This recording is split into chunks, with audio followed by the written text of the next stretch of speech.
നിങ്ങൾ ശ്രദ്ധിച്ചിട്ടുണ്ടോ? Small cap സ്റ്റോക്സിനെ ചുറ്റിപ്പറ്റി എല്ലാവർക്കും വലിയ എക്സൈറ്റ്മെന്റ് ആണ്. കാരണം എന്താണ്? നാളത്തെ മിഡ് ക്യാപ്പും ലാർജ് ക്യാപ്പും ആകാൻ പോകുന്ന കമ്പനീസ് മിക്കപ്പോഴും സ്മോൾ ക്യാപ് സ്പേസിൽ നിന്നാണ് വരുന്നത്. ഇപ്പൊ NSE ലിസ്റ്റ് ചെയ്തേക്കുന്ന 100 ട്രേഡബിൾ സ്മോൾ ക്യാപ് കമ്പനീസിനെ ട്രാക്ക് ചെയ്യുന്ന ഇൻഡെക്സ് ആണ് നിഫ്റ്റി സ്മോൾ ക്യാപ് 100. അപ്പൊ കഴിഞ്ഞ 5 വർഷത്തിൽ ഇത് 15.28% CAGR ടോട്ടൽ റിട്ടേൺസ് നൽകിയിട്ടുണ്ട്. എന്നാൽ 1 ഇയർ റിട്ടേൺ വെറും 2.08% മാത്രമാണ്.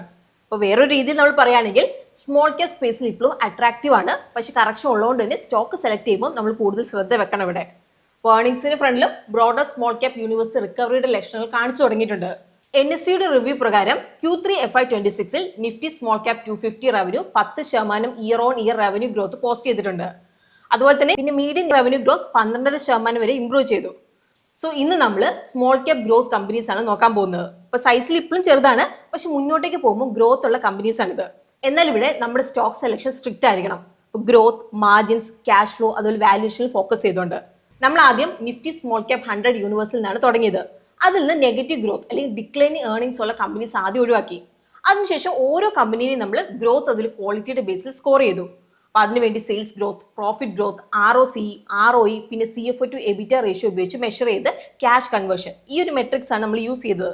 അപ്പൊ ഈ ഒരു മെട്രിക്സ് നമ്മൾ 30%, 35%, 15%, 20% എന്ന വെയിറ്റേജ് ആണ് റെസ്പെക്റ്റീവിൽ നൽകിയേക്കുന്നത്. നമ്മളിവിടെ സിമ്പിൾ ആയിട്ട് പറഞ്ഞാൽ ഒരു കമ്പനി വളരുന്നുണ്ടോ ഇല്ലയോ എന്ന് മാത്രമല്ല നമ്മളിവിടെ നോക്കിയേക്കുന്നത്. ഇവിടെ ആ ഗ്രോത്ത് ശരിക്കും ക്യാഷ് ആയിട്ട് കൺവേർട്ട് ചെയ്യുന്നുണ്ടോ, അത് ജസ്റ്റ് അക്കൗണ്ടിങ് നമ്പറിൽ മാത്രമാണോ കാണിക്കുന്നത് എന്നുള്ളത് നമ്മളിവിടെ നോക്കിയിട്ടുണ്ട്. അപ്പൊ ഇതിനുശേഷം ഗ്രോത്ത്, റിട്ടേൺസ്, ക്യാഷ് കൺവേർഷൻ എല്ലാം വെയിറ്റേജ് നൽകിക്കൊണ്ട് ഒരു വാല്യൂ ഫാക്ടർ സ്കോർ ക്രിയേറ്റ് ചെയ്തിട്ടുണ്ട്. പക്ഷേ ഇവിടെയാണ് ഒരു പ്രധാനപ്പെട്ട മാനുവൽ ഫിൽറ്റർ വരുന്നത്. അപ്പൊ സിംപ്ലിസിറ്റിക്ക് ആയിട്ട് നമ്മൾ ബാങ്കിങ്ങും ഫൈനാൻഷ്യൽ കമ്പനീസും എക്സ്ക്ലൂഡ് ചെയ്തിട്ടുണ്ട്.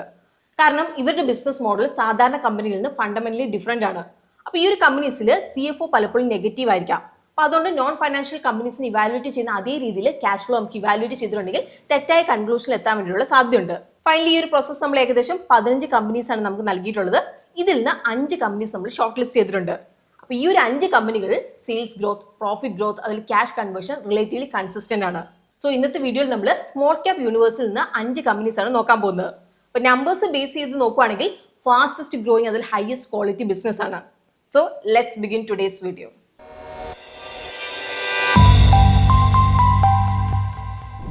ഇന്നത്തെ നമ്മുടെ 5th പൊസിഷനുള്ള ആദ്യത്തെ കമ്പനി ഒരു B2B മൊബിലിറ്റി സപ്ലയർ ആണ്.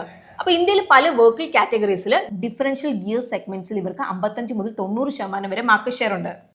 സോന BLW ഒരു കാർ മാനുഫാക്ചർ അല്ല, ഇതൊരു B2B mobility components and system supplier ആണ്. അപ്പൊ കമ്പനി വാഹനങ്ങളുടെ ഉള്ളിലുള്ള ക്രിട്ടിക്കൽ പാർട്സ് മാനുഫാക്ചർ ചെയ്യും, like differential gears, drive line systems, അതുപോലെ സസ്പെൻഷൻ കോമ്പോണൻസും. അപ്പൊ കമ്പനിക്ക് ഡൊമസ്റ്റിക് മാർക്കറ്റിൽ സ്ട്രോങ് പൊസിഷൻ ഉണ്ട്. ഡിഫറൻഷ്യൽ ഗിയർ സെഗ്മെന്റിൽ സോന BLWന് ഇന്ത്യയിൽ estimated passenger vehicle market share 55 മുതൽ 60% ആണ്. കൊമേഴ്ഷ്യൽ വെഹിക്കിൾസിൽ 80 മുതൽ 90%, ട്രാക്ടേഴ്സിൽ 75 മുതൽ 85% വരെയാണ്. കൂടാതെ റെയിൽവേ അക്വിസിഷന് ശേഷം ഈ ഒരു കമ്പനി ഇന്ത്യയിലെ ടോപ്പ് 3 റെയിൽവേ ബ്രേക്ക് സിസ്റ്റം സപ്ലയറിൽ ഒരാളായിട്ട് മാറിയിട്ടുണ്ട്. അപ്പോൾ ഫൈനാൻഷ്യൽസ് നമ്മൾ നോക്കുമ്പോൾ കമ്പനി കഴിഞ്ഞ 3 വർഷത്തിൽ 19% സെയിൽസ് ഗ്രോത്ത് നൽകിയിട്ടുണ്ട്. അതുപോലെ 18% പ്രോഫിറ്റ് ഗ്രോത്തും. അപ്പോൾ ഗ്രോത്ത് കൺസിസ്റ്റന്റ് ആണ്, എന്നാൽ മാർജിൻ ഈ അടുത്ത് കുറച്ച് പ്രഷർ ഉണ്ടായിരുന്നു. അപ്പൊ ഇതിന്റെ മെയിൻ കാരണം റെയിൽവേ ബിസിനസിന്റെ ഇന്റഗ്രേഷൻ ആയിരുന്നു. അക്വയർ ചെയ്ത റെയിൽവേ ബിസിനസിന് 18 മുതൽ 20% റേഞ്ചിൽ മാത്രമാണ് മാർജിൻ ഉണ്ടായിരുന്നത്. അപ്പൊ അതുകൊണ്ട് തന്നെ കമ്പനിയുടെ കൺസോളിഡേറ്റഡ് മാർജിൻ നാച്ചുറലി ഇവിടെ ഡൈല്യൂട്ട് ആയി. അപ്പൊ ഇത് കാരണം മാനേജ്മെന്റ് ഒരു മാർജിൻ ഗൈഡൻസ് ഇവിടെ റിവൈസ് ചെയ്തിട്ടുണ്ട്. അപ്പൊ നേരത്തെ പ്രതീക്ഷിച്ചതിനേക്കാളും ഇപ്പോൾ നോർമലൈസ്ഡ് മാർജിൻ റേഞ്ച് ആയി 23 മുതൽ 26% എന്ന ലെവലിലാണ് ഗൈഡ് ചെയ്തേക്കുന്നത്. അതായത് ഇപ്പോഴത്തെ ലെവലിന്റെ സെയിം ലെവൽ തന്നെ. ഇപ്പൊ 2026 ഫൈനാൻഷ്യൽ വർക്കിംഗ് ക്യാപിറ്റൽ ഇവിടെ സ്ട്രെച്ച് ആയി. ഇപ്പൊ ക്യാഷ് കൺവേർഷൻ സൈക്കിൾ 78 ദിവസത്തിൽ നിന്ന് 121 ദിവസമായിട്ട് കൂടി. Cash flow from operation to operating profit ratio 98% നിന്ന് 78% കുറഞ്ഞു. Fixed asset turnover ratio 3.4x നിന്ന് 2.9x കുറഞ്ഞു. ഇതിന്റെ കാരണം എന്താന്ന് വെച്ചാൽ 2025 ഫൈനാൻഷ്യൽ ഏകദേശം 400 കോടി ക്യാപിറ്റലൈസ് ചെയ്തിരുന്നു, മെയിൻലി ലാൻഡ് അക്വിസിഷൻ വഴി റെയിൽവേ എക്സ്പാൻഷൻ ആയിട്ട്. അപ്പൊ ഇത് അസറ്റ് ബേസ് കൂട്ടി, എന്നാൽ ഈ ഒരു സെയിം സ്പീഡിൽ റവന്യൂ പെട്ടെന്ന് സ്കെയിലപ്പ് ആയില്ല. ഇപ്പൊ മാനേജ്മെന്റ് ഗൈഡൻസ് ഒന്നും നൽകിയിട്ടില്ല. എന്നാൽ ഗ്രോത്ത് വിസിബിലിറ്റിയുടെ സ്ട്രോങ്സ്റ്റ് പാർട്ട് ഓർഡർ ബുക്ക് ആണ്. അപ്പൊ ഇത് 23,700 കോടിയാണ്. അതായത് 2026 ഫൈനാൻഷ്യൽ റവന്യൂന്റെ ഏകദേശം 5.3 ഇരട്ടിയാണ്. അപ്പൊ ഇതിൽ 70%, അതായത് ഏകദേശം 16,600 കോടി EV പ്രോഗ്രാം ലിങ്ക്ഡ് ആണ്. എന്നാൽ ഇവിടുത്തെ നിയർ ടേം റിസ്ക് നമുക്ക് ഒഴിവാക്കാൻ വേണ്ടി പറ്റില്ല.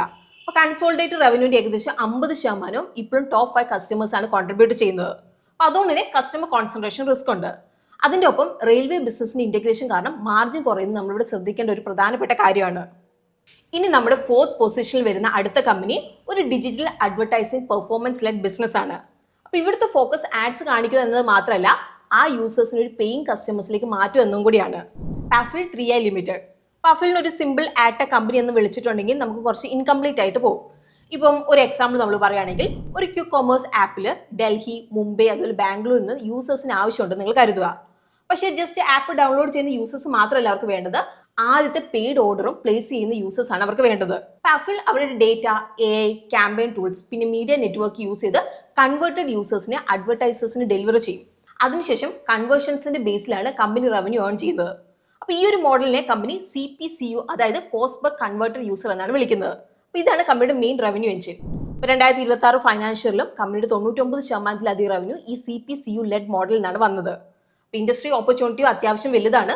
ഇന്ത്യയുടെ മൊബൈൽ അഡ്വർടൈസിംഗ് മാർക്കറ്റ് 2024 ഏകദേശം $7.6 ബില്യൺ 2033 $18 ബില്യൺ ആയിട്ട് വളരുമെന്നാണ് ഇവർ പ്രതീക്ഷിക്കുന്നത്. അപ്പോൾ ഫൈനാൻഷ്യൽസും കൺസിസ്റ്റന്റ് ആയിട്ട് തന്നെ ഇവിടെ നിന്നിട്ടുണ്ട്. കഴിഞ്ഞ 4 വർഷത്തിൽ ആപ്പിൾ ഏകദേശം 26% സെയിൽസ് CAGR, അതുപോലെ 25% പ്രോഫിറ്റ് CAGR ഇവിടെ നൽകിയിട്ടുണ്ട്. അപ്പോൾ ഓപ്പറേറ്റീവ് മാർജിനും ഇംപ്രൂവ് ആയിട്ടുണ്ട്. ഇപ്പം 22 മുതൽ 23% റേഞ്ചിലാണ്. എന്നാൽ പാറ്റ് മാർജിനിലും പ്രഷർ ഉണ്ട്. നെറ്റ് പ്രോഫിറ്റിനെ വെച്ച് നമ്മൾ കമ്പയർ ചെയ്യുമ്പോൾ ഡിപ്രീസിയേഷൻ ഷെയർ 15% 27% കൂടിയിട്ടുണ്ട്. അതിൽ ടാക്സ് റേറ്റും 18 മുതൽ 19% റേഞ്ചിലേക്ക് നോർമലൈസ് ആയിട്ടുണ്ട്. അപ്പൊ ഇത് കാരണം നെറ്റ് മാർജിൻ 2022 ഫൈനാൻഷ്യലിൽ ഏകദേശം 20% ഇപ്പൊ 16 മുതൽ 17% റേഞ്ചിലേക്ക് വന്നിട്ടുണ്ട്. ഇപ്പൊ ഹെഡ്ലൈൻ ബേസിസിൽ ക്യാഷ് കൺവേർഷൻ സ്ട്രോങ് ആയിട്ട് തന്നെയാണ് കാണുന്നത്. 2026 ഫൈനാൻഷ്യലിൽ CFO ടു ഓപ്പറേറ്റിംഗ് പ്രോഫിറ്റ് ഏകദേശം 100%. പക്ഷെ ഇവിടെ ഒരു കാര്യം ശ്രദ്ധിക്കാനായിട്ടുണ്ട്. പേയബിൾസ് കൂടിയതുകൊണ്ടാണ് ക്യാഷ് ഫ്ലോയ്ക്ക് സപ്പോർട്ട് ആയത്. അതുകൊണ്ട് നമ്മളിവിടെ ക്യാഷ് കൺവേർഷന്റെ ക്വാളിറ്റി തുടർച്ചയായിട്ട് ട്രാക്ക് ചെയ്യേണ്ടത് വളരെ ഇമ്പോർട്ടന്റ് ആയിട്ടുള്ള കാര്യമാണ്. മാനേജ്മെന്റ് ഏകദേശം 20% റവന്യൂ ഗ്രോത്ത് ആണ് ടാർഗറ്റ് ചെയ്യുന്നത്. അതുപോലെ 23 മുതൽ 25% എബിറ്റ മാർജിനും. ഇനി വാല്യുവേഷൻ സൈഡിൽ സ്റ്റോക്ക് ഏകദേശം 43x P-യിലാണ് ട്രേഡ് ചെയ്യുന്നത്. അതായത് ഇതൊരു പ്രീമിയം വാല്യുവേഷനിൽ ട്രേഡ് ചെയ്യുന്ന ഒരു സ്റ്റോക്കാണ്. അതിൽ സെയിൽസ് ഗ്രോത്തും 2022 ഫൈനാൻഷ്യലിൽ 109% നിന്ന് 2026 ഫൈനാൻഷ്യലിൽ ഏകദേശം 20% വരെ മോഡറേറ്റ് ചെയ്തിട്ടുണ്ട്. ഇത് മാനേജ്മെന്റ് ഫ്യൂച്ചർ ഗൈഡൻസോട് വളരെ അടുത്തുള്ള ഗ്രോത്ത് റേറ്റ് ആണ്. സോ ഇവിടെ ഫ്യൂച്ചർ ഗ്രോത്ത് എക്സ്പെക്ടേഷൻ നിലവിൽ വാല്യുവേഷൻ ഓൾറെഡി പ്രൈസ് ചെയ്തിട്ടുണ്ട്. ഇനി ഇവിടെ നമ്മൾ മുന്നോട്ടേക്ക് പോകുമ്പോൾ ശ്രദ്ധിക്കേണ്ട 2 ഇമ്പോർട്ടന്റ് പോയിന്റ് ഉണ്ട്. അപ്പൊ ആദ്യത്തെ കാര്യം പാറ്റ് മാർജിൻ റിക്കവർ ആകോ ഇല്ലയോ എന്നതാണ്. രണ്ടാമത്തെ കാര്യം പേബിൾസിന്റെ സപ്പോർട്ട് ഇല്ലാതെയും ക്യാഷ് കൺവേർഷൻ എത്രത്തോളം സ്ട്രോങ് ആയിട്ട് നിൽക്കും എന്നുള്ള കാര്യമാണ്. ഇനി തേർഡ് പൊസിഷനുള്ള നമ്മുടെ അടുത്ത കമ്പനി വരുന്നത് ഹെൽത്ത് കെയർ ഓപ്പറേഷൻസ് പാർട്ട്ണർ ആണ്. റീസെന്റ് അക്വിസിഷൻസ് കൊണ്ട് ഈ ഒരു കമ്പനിയുടെ ഗ്രോത്ത് സ്റ്റോറി ഇപ്പോൾ കൂടുതൽ ഇൻട്രസ്റ്റിംഗ് ആയിട്ടുണ്ട്. ഇപ്പൊ ഇൻവെഞ്ചറസ് നോളജ് സൊല്യൂഷൻസ് ലിമിറ്റഡ്. അപ്പൊ ഇതൊരു B2B health care operation technology partner ആണ്. അപ്പൊ നമ്മളിവിടെ സിമ്പിൾ ആയിട്ട് പറയുകയാണെങ്കിൽ, നിങ്ങളിപ്പോൾ ഒരു 300 ഡോക്ടേഴ്സ് ഉള്ള ഒരു US മെഡിക്കൽ ഗ്രൂപ്പ് ആലോചിക്കുക. ഇവിടെ ബില്ലിംഗ് അതുപോലെ ഇൻഷുറൻസ് ക്ലെയിം പോലുള്ള റുട്ടീൻ പ്രോസസ് എല്ലാം സ്ലോ ആണ്. ഇവിടെ ഇൻവെഞ്ചറസ് നോളജ് സൊല്യൂഷൻസ് അവരുടെ ടെക്നോളജി പ്ലാറ്റ്ഫോമും ട്രെയിൻഡ് ഹെൽത്ത് കെയർ ടീംസിനെയും വെച്ച് ബാക്ക് ആൻഡ് വർക്ക് മാനേജ് ചെയ്യും. അങ്ങനെ ഡോക്ടേഴ്സിന് പേഷ്യന്റ് കെയറിൽ കൂടുതൽ ശ്രദ്ധിക്കാൻ വേണ്ടിയിട്ട് ഇവിടെ സാധിക്കും. അതേസമയത്ത് ക്യാഷ് കളക്ഷൻ ഇവിടെ ഇംപ്രൂവ് ആവും. അപ്പൊ ഈ ഒരു ഇൻഡസ്ട്രിയുടെ ഓപ്പർച്യൂണിറ്റി വളരെ വലുതാണ്. 2023 provider centric health care tech enable solution market ഏകദേശം 20 ലക്ഷം കോടിയായിരുന്നു. അപ്പൊ ഇത് 2028 ആകുമ്പോഴേക്കും 30 ലക്ഷം കോടി എത്തുമെന്നാണ് ഇവിടെ പ്രതീക്ഷിക്കുന്നത്. അപ്പൊ ഇതിൽ ഔട്ട്സോഴ്സ് സെഗ്മെന്റ് ഏകദേശം 10% മാത്രമാണെങ്കിലും ഇത് 11.7% CAGR വേഗത്തിൽ വളർന്നുകൊണ്ടിരിക്കുകയാണ്. അപ്പൊ ഫൈനാൻഷ്യൽസ് സ്ട്രോങ് ആയിട്ട് തന്നെയാണ് ഇവിടെ നിൽക്കുന്നത്. കമ്പനി കഴിഞ്ഞ 3 വർഷത്തിൽ 46% സെയിൽസ് ഗ്രോത്തും ഏകദേശം 30% പ്രോഫിറ്റ് ഗ്രോത്തും ഇവിടെ നൽകി. അപ്പൊ ഈ അടുത്ത വർഷങ്ങളിൽ മാർജിൻ ഇവിടെ ഇംപ്രൂവ് ആയി. അതിൽ അഡ്ജസ്റ്റഡ് എബിറ്റ പെർ എംപ്ലോയി 2026 ഫൈനാൻഷ്യലിൽ 0.88 മില്യൺ വരെ ഇവിടെ എത്തി. അപ്പൊ ഇത് 2025 ഫൈനാൻഷ്യലിൽ 0.63 മില്യൺ ആയിരുന്നു. എന്നാൽ മാർജിൻ ഹിസ്റ്ററി നിങ്ങൾ ശ്രദ്ധിക്കേണ്ട ഒരു കാര്യം ഇവിടെയുണ്ട്. 2021 മുതൽ 2023 ഇടയ്ക്ക് ഇൻവെഞ്ചറസ് നോളജ് സൊല്യൂഷന് 30% റേഞ്ചിൽ മാർജിൻ ഉണ്ടായിരുന്നു. എന്നാൽ അക്വിറ്റി അക്വിസിഷന് ശേഷം കമ്പൈൻഡ് മാർജിൻ ഏകദേശം 24% വരെ കുറഞ്ഞു. കാരണം അക്വിറ്റിയുടെ ബിസിനസ് മോഡൽ കൂടുതലും ഹ്യൂമൻ ഹെവി ആയിരുന്നു. അപ്പൊ അതുകൊണ്ട് തന്നെ മാർജിൻ കുറവായിരുന്നു. അക്വിറ്റി അക്വിസിഷന്റെ സ്ട്രാറ്റജിക് ബെനിഫിറ്റ് വളരെ വലുതാണ്. ഇതിനുശേഷം ഇൻവെഞ്ചറസ് നോളജ് സൊല്യൂഷന്റെ കസ്റ്റമർ ബേസ് വെറും 50 വലിയ ക്ലയൻസിൽ നിന്ന് 850-ലധികം കസ്റ്റമേഴ്സ് വരെ വളർന്നു. അപ്പൊ ഇതിൽ 500-ലധികം എന്റർപ്രൈസ് സ്കെയിൽ ക്ലയൻസും വരുന്നുണ്ട്. അപ്പൊ ഈ ഒരു കമ്പൈൻഡ് എൻറ്റിറ്റി ഇപ്പം US ഫിസിഷ്യൻ മാർക്കറ്റിന്റെ ഏകദേശം 18% വരെ സെർവ് ചെയ്യുന്നുണ്ട്.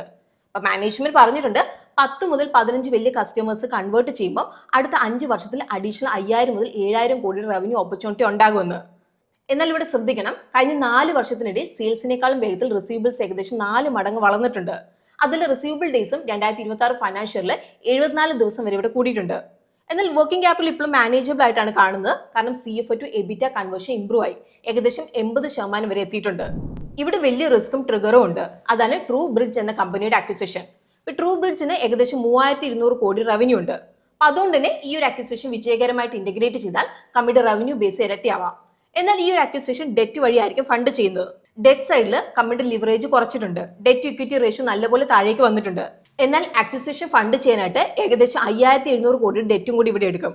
അതുകൊണ്ട് കമ്പൈൻഡ് എൻറ്റിറ്റിയുടെ net debt to EBITDA ratio 3x മുകളിൽ പോകാൻ വേണ്ടിയിട്ട് ഇവിടെ സാധ്യതയുണ്ട്. ഇപ്പോൾ വാല്യൂഷൻ പ്രീമിയത്തിലാണ് ഏകദേശം 40xp അതുപോലെ 13xpb. എന്നാൽ ട്രൂ ബ്രിഡ്ജ് ഇന്റഗ്രേഷൻ വർക്ക് ആയാൽ കൺസോളിഡേറ്റ് അഡ്ജസ്റ്റഡ് എബിറ്റ 1800 കോടി വരെ പോകാം. അതിൽ ഫോർവേഡ് EB/EBITDA ഏകദേശം 17x ചുരുങ്ങാം. അതുകൊണ്ട് ഇൻവെഞ്ചറസ് നോളജ് സൊല്യൂഷൻ ഒരു high quality health care tech growth സ്റ്റോറിയാണ്. പക്ഷേ ട്രൂ ബ്രിഡ്ജ് അക്വിസിഷന്റെ എക്സിക്യൂഷനും അതിന്റെ ഒപ്പം വരുന്ന ഡെറ്റ് റിസ്ക്കും വളരെ ക്ലോസ് ആയിട്ട് നമ്മൾ മോണിറ്റർ ചെയ്യണം. അതിൽ സിനർജി ക്രിയേഷനും ഇവിടെ ഇമ്പോർട്ടന്റ് ആണ്. ഇനി ഇന്നത്തെ നമ്മുടെ സെക്കൻഡ് പൊസിഷനുള്ള കമ്പനി 14% CAGR വളർന്ന ഒരു ഇൻഡസ്ട്രിയിൽ പ്രവർത്തിക്കുന്നതാണ്. കൂടാതെ ഈ ഒരു ഇൻഡസ്ട്രിയുടെ പെനിട്രേഷൻ ഇപ്പോൾ ഉള്ള 36.7% നിന്ന് 46.6% വരെ കൂടാനാണ് പ്രതീക്ഷിക്കുന്നത്. ഇപ്പോൾ Sai life sciences limited B2B pharma outsourcing കമ്പനിയാണ്. അപ്പോൾ ഇവരുടെ കസ്റ്റമേഴ്സ് റിയൽ പേഷ്യൻസോ ഹോസ്പിറ്റൽസോ അല്ല, ഗ്ലോബൽ ഫാർമ അതുപോലെ തന്നെ ബയോടെക് കമ്പനീസ് ആണ്. അപ്പോൾ കമ്പനി മെയിൻലി CRDMO സ്പേസിലാണ് പ്രവർത്തിക്കുന്നത്. അതായത് ഫാർമ കമ്പനികൾക്കായിട്ട് റിസർച്ച് ഡെവലപ്മെന്റ് അതുപോലെ മാനുഫാക്ചറിംഗ് സപ്പോർട്ടാണ് നൽകുന്നത്. അപ്പോൾ ഇന്ത്യയുടെ CRDMO മാർക്കറ്റ് ഏകദേശം 1 ലക്ഷം കോടിയാണ്. അപ്പോൾ ഇത് 2028 ആകുമ്പോഴേക്കും 1.4 ലക്ഷം കോടി എത്തുമെന്നാണ് പ്രതീക്ഷിക്കുന്നത്. ഏകദേശം 14% CAGR വളരുന്നത്. അപ്പോൾ ഈ ഒരു ഇൻഡസ്ട്രിയുടെ ഗ്രോത്ത് ഡ്രൈവ് ചെയ്യുന്ന main factors end drug demand അല്ല, main growth drive outsourcing penetration ആണ്. ഇപ്പോൾ ഗ്ലോബൽ R&D ഔട്ട്സോഴ്സിംഗ് പെനിട്രേഷൻ 2018 36.7% ആയിരുന്നത് 2020 41.1% വരെ കൂടി. അപ്പോൾ ഇത് 2028 46.6% വരെ എത്തുമെന്നാണ് പ്രതീക്ഷിക്കുന്നത്. 2026 ഫൈനാൻഷ്യലിൽ സൈ ലൈഫ് സയൻസസ് 2192 കോടി റവന്യൂ റിപ്പോർട്ട് ചെയ്തിട്ടുണ്ട്. അതായത് ഇന്ത്യയിലെ CRDMO മാർക്കറ്റിൽ കമ്പനിക്ക് ഏകദേശം 2.5% മാർക്കറ്റ് ഷെയർ മാത്രമാണ് ഉള്ളത്. അപ്പൊ അതുകൊണ്ട് തന്നെ കമ്പനിക്ക് മാർക്കറ്റ് ഷെയർ ഇനിയും കൂടുതൽ നേടാനുള്ള അവസരം വളരെ കൂടുതലാണെന്നാണ് ഇവിടെ തോന്നുന്നത്. ഇപ്പോൾ ഫൈനാൻഷ്യൽസ് ഇവിടെ സ്ട്രോങ് ആണ്. കഴിഞ്ഞ 3 വർഷത്തിൽ കമ്പനി 22% സെയിൽസ് CAGR നൽകിയപ്പോൾ ഓപ്പറേറ്റിംഗ് പ്രോഫിറ്റ് അതിനേക്കാളും വേഗത്തിലാണ് വളർന്നത്. ഏകദേശം 55% CAGR വളർന്നിട്ടുണ്ട്. കമ്പനിയുടെ മാർജിനും ഹിസ്റ്റോറിക്കൽ ഹൈന്റെ അടുത്താണ്. സൈ ലൈഫ് സയൻസസ് ഒരു asset heavy business model follow ചെയ്യുന്ന ഒരു കമ്പനിയാണ്. 2026 ഫൈനാൻഷ്യലിൽ കമ്പനിയുടെ ക്യാപെക്സ് 633 കോടിയായിരുന്നു. അത് 2027 ഫൈനാൻഷ്യലിൽ മാനേജ്മെന്റ് 1100 മുതൽ 1300 കോടി റേഞ്ചിലാണ് ഗൈഡൻസ് ഇവിടെ നൽകിയേക്കുന്നത്. ബിസിനസ് അസറ്റ് ഹെവി ആയതുകൊണ്ട് fixed asset turnover naturally ഇവിടെ കുറവായിരിക്കും. ഇപ്പോൾ 2026 ഫൈനാൻഷ്യലിൽ സൈ ലൈഫ് സയൻസസിന്റെ net fixed asset turnover around 1.2x ആയിരുന്നു. അതായത് കമ്പനിയുടെ നെറ്റ് ഫിക്സഡ് അസറ്റിൽ ഇൻവെസ്റ്റ് ചെയ്ത ഓരോ രൂപയ്ക്കും ഏകദേശം 1.2 രൂപ വെച്ച് റവന്യൂ ഇവിടെ ജനറേറ്റ് ചെയ്തിട്ടുണ്ട്. ഇപ്പോൾ വർക്കിംഗ് ക്യാപിറ്റൽ എഫിഷ്യൻസി ഇംപ്രൂവ് ആയി. ഇപ്പോൾ വർക്കിംഗ് ക്യാപിറ്റൽ ഡേയ്സ് 2022 ഫൈനാൻഷ്യലിൽ 219 ദിവസത്തിൽ നിന്ന് 2026 ഫൈനാൻഷ്യലിൽ 105 ദിവസമായി. 2026 ഫൈനാൻഷ്യലിൽ cash flow from operation to operating profit ratio 87% അപ്പോൾ ഇതിന്റെ അർത്ഥം പ്രോഫിറ്റ് നല്ല രീതിയിൽ തന്നെ ക്യാഷിലേക്ക് കൺവേർട്ട് ആവുന്നുണ്ടെന്നാണ്. കേപ്പബിലിറ്റി കമ്പാരിസണിൽ സൈ ലൈഫ് സയൻസസും ആൻഡും ഓൾമോസ്റ്റ് എല്ലാ മൊഡാലിറ്റി കാറ്റഗറിയിലും സ്ട്രോങ് പ്രസൻസ് ഉള്ള 2 പ്ലേയേഴ്സ് ആണ്. അപ്പോൾ മറ്റുള്ള കോമ്പറ്റേറ്റേഴ്സിൽ ചില കാപ്പബിലിറ്റി ഗ്യാപ്സ് ഇവിടെ കാണാം. സൈ ലൈഫ് സയൻസസിന്റെ ടോപ്പ് 10 ക്ലയൻസ് കമ്പനിയുടെ റവന്യൂലേക്ക് ഏകദേശം 54% കോൺട്രിബ്യൂട്ട് ചെയ്യുന്നുണ്ട്. അപ്പോൾ ഇത് ന്യൂലാൻഡിന്റെ 93%, ആൻഡത്തിന്റെ 77% വെച്ച് കമ്പയർ ചെയ്യുമ്പോൾ വളരെ കുറവാണ്. അതായത് കസ്റ്റമർ കോൺസെൻട്രേഷൻ റിലേറ്റീവ്ലി കൺട്രോൾഡ് ആണ്. ഇപ്പൊ മാനേജ്മെന്റ് അടുത്ത 3-5 വർഷത്തിൽ 15 മുതൽ 20% റവന്യൂ CAGR 28 മുതൽ 30% EBITDA മാർജിനും ടാർഗറ്റ് ചെയ്യുന്നുണ്ട്. ബേസ് കേസിൽ 2027 ഫൈനാൻഷ്യലിൽ റവന്യൂ ഏകദേശം 2600 കോടി വരെ എത്താൻ വേണ്ടി സാധ്യതയുണ്ട്. പക്ഷെ വാല്യൂഷൻ ഇപ്പോഴും റിച്ച് ആണ്. ട്രെയിലിംഗ് P അറൌണ്ട് 75x ആണ്. 2027 ഫൈനാൻഷ്യലിൽ ഫോർവേഡ് P അറൌണ്ട് 64x. അതുകൊണ്ട് സൈ ലൈഫ് സയൻസസ് ഒരു ക്വാളിറ്റി ഗ്രോത്ത് സ്റ്റോറി ആണെങ്കിലും മാർക്കറ്റ് ഫ്യൂച്ചർ ഗ്രോത്തിന് ഇപ്പോൾ തന്നെ അഗ്രസീവ്ലി പ്രൈസ് ചെയ്തിട്ടുണ്ട്. അവസാനമായിട്ട് നമ്മൾ നോക്കാൻ പോകുന്നത് പ്രീമിയം ഓട്ടോ ഇക്കോസിസ്റ്റവുമായി ബന്ധപ്പെട്ട ഒരു കമ്പനിയാണ്. ഇപ്പോൾ Mercedes, BMW, Rolls Royce power systems പോലുള്ള ഗ്ലോബൽ ബ്രാൻഡ്സുമായി ജോയിന്റ് വെഞ്ചർ ഉള്ള ഒരു കമ്പനി. അതാണ് ഫോഴ്സ് മോട്ടോഴ്സ്. അപ്പോൾ ഹയസ്റ്റ് സ്കോറോടെ ഫസ്റ്റ് റാങ്കിലുള്ള കമ്പനിയാണ്. ഇതൊരു റെഗുലർ പാസഞ്ചർ കാർ കമ്പനിയല്ല. കമ്പനിയുടെ പ്രധാന ഫോക്കസ് പേർപ്പസ് ബിൽഡ് വെഹിക്കിൾസിലാണ്. അതായത് vans, ambulances, school buses, defence type vehicles പോലുള്ള സ്പെഷ്യലൈസ്ഡ് വെഹിക്കിൾസ്. അപ്പോൾ ഈ ഒരു സെഗ്മെന്റ് മാത്രം കമ്പനിയുടെ റവന്യൂലേക്ക് ഏകദേശം 55% കോൺട്രിബ്യൂട്ട് ചെയ്യുന്നുണ്ട്. എന്നാൽ ഇൻഡസ്ട്രി ലീഡറായ മഹേന്ദ്ര അതുപോലെ അശോക് ലേലാൻഡ് വെച്ച് നോക്കുമ്പോൾ ഇതൊരു ചെറിയ കമ്പനിയാണ്. ഇപ്പം ഇന്ത്യയുടെ കൊമേഴ്ഷ്യൽ വെഹിക്കിൾ മാർക്കറ്റ് 2025 ഏകദേശം 5 ലക്ഷം കോടിയാണ്. അതൊരു ലോങ് ടേമിൽ ഏകദേശം 5% CAGR വളരും എന്നാണ് ഇത് പ്രതീക്ഷിക്കുന്നത്. ഇപ്പോൾ ഫൈനാൻഷ്യൽസ് സ്ട്രോങ് ആയിരുന്നു. ഇപ്പോൾ കമ്പനി കഴിഞ്ഞ 5 വർഷത്തിൽ 35% സെയിൽസ് CAGR-ഉം അതുപോലെ 66% പ്രോഫിറ്റ് CAGR-ഉം നൽകിയിട്ടുണ്ട്. അപ്പോൾ മാർജിനും കൺസിസ്റ്റന്റ്ലി ഇംപ്രൂവ് ആയിട്ടുണ്ട്. ഇപ്പം ഹിസ്റ്റോറിക്കൽ ഹൈസിന്റെ അടുത്താണ് ഉള്ളത്. എന്നാൽ ഇവിടെ നമ്മൾ ശ്രദ്ധിക്കേണ്ട ഒരു കാര്യമുണ്ട്. റിപ്പോർട്ടഡ് പ്രോഫിറ്റ്സിൽ അതർ ഇൻകം വലിയൊരു വോളറ്റൈൽ റോൾ ഇവിടെ കളിച്ചിട്ടുണ്ട്. ഇപ്പം നമ്മൾ എക്സാമ്പിൾ പറയുകയാണെങ്കിൽ 2023 ഫൈനാൻഷ്യലിൽ അതർ ഇൻകം നെറ്റ് പ്രോഫിറ്റിന് ഏകദേശം 200% ആയിരുന്നു. അതുപോലെ 2026 ഫൈനാൻഷ്യലിൽ സ്റ്റിൽ 27% അടുത്താണ്. ഇതിൽ government incentives, subsidies, interest, dividend അതുപോലെ റെന്റൽ ഇൻകം പോലത്തെ ഐറ്റംസ് വരുന്നുണ്ട്. അപ്പൊ ഇത് റിക്കറിംഗ് കോർ ഓപ്പറേഷന്റെ പാർട്ടല്ല.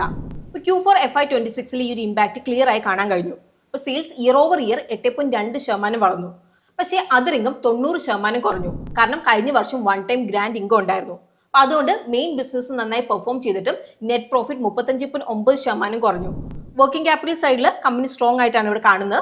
2026 ഫൈനാൻഷ്യലിൽ ക്യാഷ് കൺവേർഷൻ സൈക്കിൾ ജസ്റ്റ് 20 ദിവസം മാത്രമായിരുന്നു. അപ്പൊ ഇത് കാരണം ഇൻവെന്ററി കൺട്രോളും അതുപോലെ ലോ ഡെറ്റർ ഡേയ്സും ആയിരുന്നു.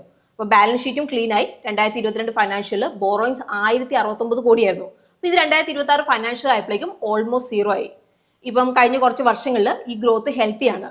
എന്നാൽ മുമ്പുള്ള വർഷങ്ങളിൽ അഗ്രസീവ് ഗ്രോത്ത് വെച്ച് നോക്കുമ്പോൾ ഇത് കുറവാണ്. ഈ moderation market already D rating വഴി പ്രൈസ് ചെയ്തിട്ടുണ്ടാകാൻ സാധ്യതയുണ്ട്. സോ ഫോഴ്സ് മോട്ടോഴ്സിന്റെ ഏറ്റവും വലിയ വാച്ച് പോയിന്റ് മെയിൻ ബിസിനസിന്റെ ഗ്രോത്ത് മൊമെന്റും അതുപോലെ അതർ ഇൻകത്തിലേക്കുള്ള ഡിപ്പെൻഡൻസും ആണ്. സോ ഇതായിരുന്നു ഇന്നത്തെ നമ്മുടെ അനാലിസിസ്. ഇപ്പോൾ ഗ്രോത്ത്, റിട്ടേൺസ് അതുപോലെ ക്യാഷ് കൺവേർഷന്റെ ബേസിസിൽ ഇൻട്രസ്റ്റിംഗ് ആയിട്ടുള്ള സ്മോൾ ക്യാപ് കമ്പനീസ് ആണ് നമ്മൾ നോക്കിയത്. അപ്പോൾ നമ്മളിവിടെ ജസ്റ്റ് പെർഫോമൻസ് മാത്രമല്ല നോക്കിയത്, നമ്മൾ വാല്യൂഷൻ, മാർജിൻസ്, ക്യാഷ് ഫ്ലോ അതുപോലെ മെയിൻ റിസ്ക് എല്ലാം നമ്മളിവിടെ നോക്കിയിട്ടുണ്ട്. ഇനിയിപ്പം ഈ ഒരു ലിസ്റ്റിലേക്ക് വേറെ ഏതൊക്കെ കമ്പനികൾ ആഡ് ചെയ്യണമെന്നാണ് നിങ്ങൾക്ക് തോന്നുന്നത്? അത് നിങ്ങൾക്ക് താഴെ കമന്റ്സ് നമ്മളോട് ഷെയർ ചെയ്യാവുന്നതാണ്. അതുപോലെ ഇന്ന് നമ്മൾ ഡിസ്കസ് ചെയ്ത ഈ 5 കമ്പനിയിൽ നിങ്ങൾ ഏതായിരിക്കും സെലക്ട് ചെയ്യുന്നത്, അതുപോലെ എന്തുകൊണ്ടായിരിക്കും നിങ്ങൾ അത് സെലക്ട് ചെയ്യുന്നതും കൂടി നിങ്ങൾക്ക് താഴെ മെൻഷൻ ചെയ്യാവുന്നതാണ്. അപ്പോൾ ഇന്നത്തെ വീഡിയോ നമ്മൾ എഡ്യൂക്കേഷണൽ പർപ്പസിന് കവർ ചെയ്താണ്. ഇത് ഒരിക്കലും ഒരു ഇൻവെസ്റ്റ്മെന്റ് അഡ്വൈസ് അല്ല. അപ്പോൾ നിങ്ങൾ ഏതെങ്കിലും ഒരു കമ്പനിയിലേക്ക് ഇൻവെസ്റ്റ് ചെയ്യുന്നതിന് മുമ്പ് ഡീറ്റെയിൽ ആയിട്ട് റിസർച്ച് ചെയ്തതിന് ശേഷം മാത്രം ഇൻവെസ്റ്റ് ചെയ്യാൻ വേണ്ടിയിട്ട് നിങ്ങൾ ശ്രദ്ധിക്കണം. സോ നമുക്ക് പുതിയൊരു വീഡിയോ ആയിട്ട് ഗ്രോ മലയാളം ചാനലിലൂടെ വീണ്ടും കാണാം. അതുവരെ take care, happy investing and bye from Renzi.